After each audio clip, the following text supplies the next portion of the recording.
Baik, Nasya, selamat datang di perusahaan kami. Di wawancara pada hari ini, silahkan pertama-tama untuk memperkenalkan diri terlebih dahulu. Baik, terima kasih atas waktunya Bapak Faisal Hamid. Sebelumnya izinkan saya memperkenalkan diri dengan saya sendiri, Nasya Aprilia Saputri, lulusan dari mahasiswa Teknik dan Manajemen Lingkungan IPB University. Baik, langsung saja ke pertanyaan pertama ya. Baik, untuk bagaimana, pertama ini sangat rentan ya pertanyaannya. Bagaimana sikap Anda jika pimpinan Anda bersikap sewenang-wenang? Seperti itu. Silahkan. Baik, menurut saya sendiri dalam dunia kerja tidak semua situasi akan berjalan sesuai harapan. Termasuk ketika pimpinan mungkin mengambil keputusan yang terasa berat atau keputusan bahkan tampak sewenang-wenang. Dalam kondisi seperti itu, saya akan berusaha menjaga sikap profesional dan tetap menghormati posisi Anda sebagai pimpinan. Saya percaya bahwa setiap keputusan atasan pasti punya latar belakang sendiri. Nah, eh, pertimbangan tertentu yang mungkin belum saya pahami sepenuhnya.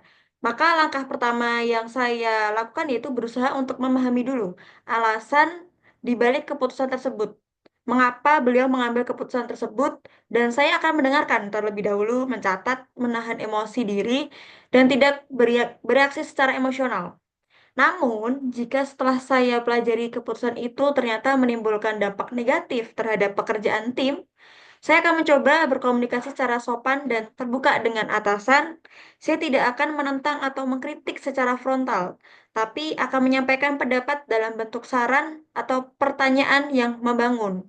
Contoh, saya bisa mengatakan, Bapak, Ibu, mungkin ada cara lain yang bisa membuat pekerjaan ini lebih efektif tanpa mengurangi hasil yang diharapkan. Dengan begitu, saya tetap menghormati pimpinan, tapi juga menyampaikan aspirasi dengan etika yang baik. Intinya saya ingin selalu menjadi karyawan yang dewasa, sabar, dan objektif. Karena dalam dunia kerja ini, kemampuan mengendalikan diri dan berkomunikasi dengan baik justru menjadi kunci untuk menjaga keharmonisan dan profesionalitas. Terima kasih. Baik, Saudari Nasya, bila nanti Anda diterima di tempat kami, bagaimana Anda mensikapi rekan kerja Anda yang sulit bekerja sama dengan Anda? Silakan. Baik, Bapak, terima kasih. Dalam pengalaman saya bekerja maupun berorganisasi selama saat kuliah maupun sekolah, saya pernah bertemu dengan rekan yang sulit diajak kerja sama. Biasanya penyebabnya bisa beragam, mulai dari perbedaan cara mereka bekerja, karakter, hingga kesalahpahaman berkomunikasi. Sikap saya pertama-tama adalah tidak langsung menghakimi, tetapi mencoba memahami dulu latar belakangnya. Saya saya akan mencari tahu apakah dia memang kesulitan dalam pekerjaan atau merasa kurang dihargai ataupun memang memiliki gaya kerja yang berbeda. Setelah itu, saya berusaha membangun komunikasi dua arah. Saya akan mengajak bicara dengan cara yang santai tapi terbuka agar suasana tidak tegang. Misalnya, saya bisa mengatakan, kita mungkin punya cara kerja yang beda, tetapi kalau kita saling bantu, hasilnya bisa lebih cepat dan lebih baik. Saya juga akan berusaha membangun contoh sikap positif seperti disiplin, tepat waktu, dan terbuka terhadap masukan. Biasanya kalau kita memberi contoh yang baik dan tidak ikut terpancing emosi, teman kerja kita yang sulit pun lama-lama bisa luluh dan ikut menyesuaikan diri. Namun kalau memang situasi tidak kunjung membaik, saya akan tetap menjaga profesionalitas. Saya tidak akan membawa masalah pribadi ke dalam pekerjaan. Fokus saya tetap pada hasil dan tanggung jawab yang harus saya selesaikan, karena bagi saya kerjasama itu soal saling menghormati dan saling mendukung untuk mencapai tujuan bersama. Baik, lanjut ke pertanyaan selanjutnya, yaitu upaya Anda beradaptasi ketika menghadapi perubahan atau tekanan di lingkungan kerja itu apa?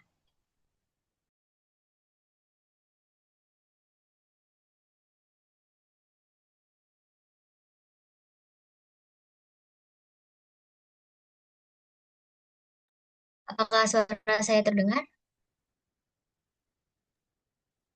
Baik, Ibu, terima kasih atas jawab pertanyaannya. Tetapi karena di rumah saya baru ada azan asar, bolehkah kita menunggu terlebih dahulu? Boleh, boleh.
Baik, Ibu Balkis, apakah bisa diulangi lagi pertanyaannya? Oke, baik Nasya, kita lanjutkan ya. Jadi pertanyaannya, eh, upaya upaya Anda untuk beradaptasi ketika menghadapi perubahan atau tekanan di lingkungan kerja itu apa? Baik, saya percaya bahwa perubahan dan tekanan adalah bagian alami dari dunia kerja modern saat ini. Tidak ada lingkungan kerja yang selalu stabil karena perusahaan itu kan terus berkembang.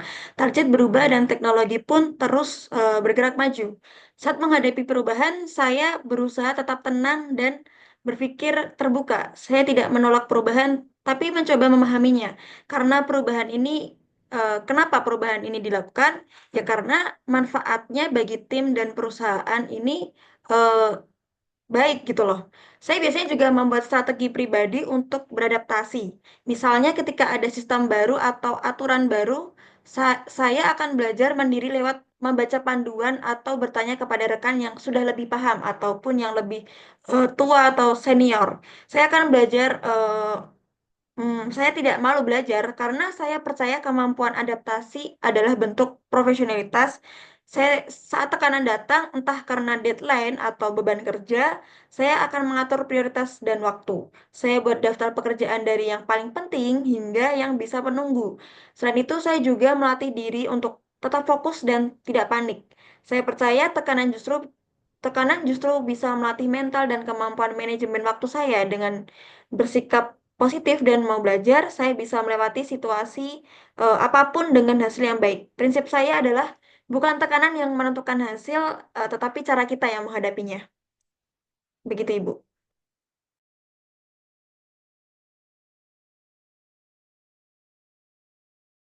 Oke, baik. Pertanyaan selanjutnya ya, Mbak ya.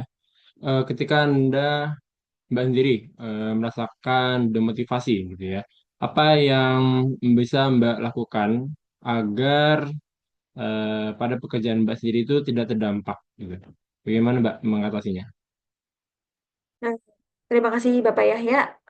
Izin menjawab, setiap orang pasti pernah mengalami masa jenuh atau kehilangan semangat kerja.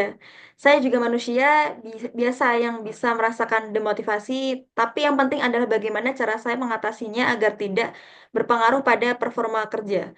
Ketika saya merasa kehilangan motivasi, langkah pertama saya adalah menenangkan diri dan melakukan refleksi. Saya mencoba mencari tahu penyebabnya, apakah karena kelelahan, tekanan pekerjaan, atau karena merasa tidak dihargai. Setelah tahu penyebabnya, saya bisa menentukan langkah yang tepat untuk memperbaikinya. Saya juga sering mengingat kembali tujuan saya bekerja, yaitu bukan hanya untuk mencari penghasilan, tetapi juga untuk belajar, mengembangkan diri, dan berkontribusi. Dengan itu, saya bisa menumbuhkan kembali semangat dan rasa tanggung jawab terhadap pekerjaan. Selain itu, saya biasanya mencoba mengubah suasana kerja agar lebih segar, seperti merapikan meja, mendengarkan musik ringan saat beristirahat, atau berbincang positif dengan rekan kerja. Aktivitas sederhana seperti itu bisa membantu memulihkan energi mental. Saya juga percaya pentingnya komunikasi terbuka dengan atasan atau rekan kerja. Jika ada hal yang menghambat semangat, kadang berbagi cerita atau meminta saran bisa memberikan perspektif baru. Yang dimana saya tidak ingin rasa demotivasi itu menular ke pekerjaan saya. Saya belajar untuk tetap disiplin, menjaga etos kerja, dan mengingat bahwa hasil kerja saya adalah cerminan dari profesional saya sendiri. Begitu, Bapak.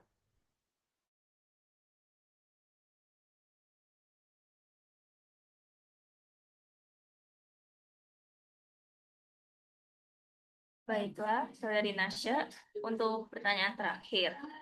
Apakah Saudari Nasya lebih senang bekerja sendiri atau secara berkelompok? Dan kenapa Saudari Nasya memilih jawaban tersebut? Baik, Ibu Naswa, terima kasih atas pertanyaannya. Sebenarnya saya bisa bekerja dalam dua situasi, baik secara individu maupun dalam tim. Namun kalau harus memilih, saya lebih suka bekerja dalam kelompok. Alasannya karena kerja tim memberi saya kesempatan untuk belajar dari orang lain yang bertukar ide, membangun sinergi. Saya percaya bahwa setiap orang punya kelebihan dan kekurangannya masing-masing. Ketika kita bekerja dalam tim, kekurangan satu orang itu bisa ditutupi oleh kelebihan orang lain. Jadi hasilnya pun bisa lebih maksimal dan kreatif. Dalam tim saya terbiasa berperan aktif. Bisa bisa sebagai pelaksana, pendukung, bahkan kadang menjadi penghubung antar anggota jika ada perbedaan pendapat. Saya senang mengatur alur komunikasi agar kerja tim tetap lancar dan tidak ada salah paham. Namun demikian, jika saya juga bisa bekerja mandiri ketika dibutuhkan, saya tidak bergantung pada orang lain untuk menyelesaikan tugas saya. Bagi saya, kerja tim yang baik itu adalah gabungan dari individu yang sama-sama mandiri, tapi saling mendukung. Jadi alasannya saya lebih suka bekerja berkelompok adalah karena saya menikmati proses kolaborasi. Bukan hanya hasilnya, dengan kerja tim yang solid, saya merasa bisa berkembang lebih cepat dan memberikan kontribusi yang lebih besar bagi perusahaan. Begitu, Ibu.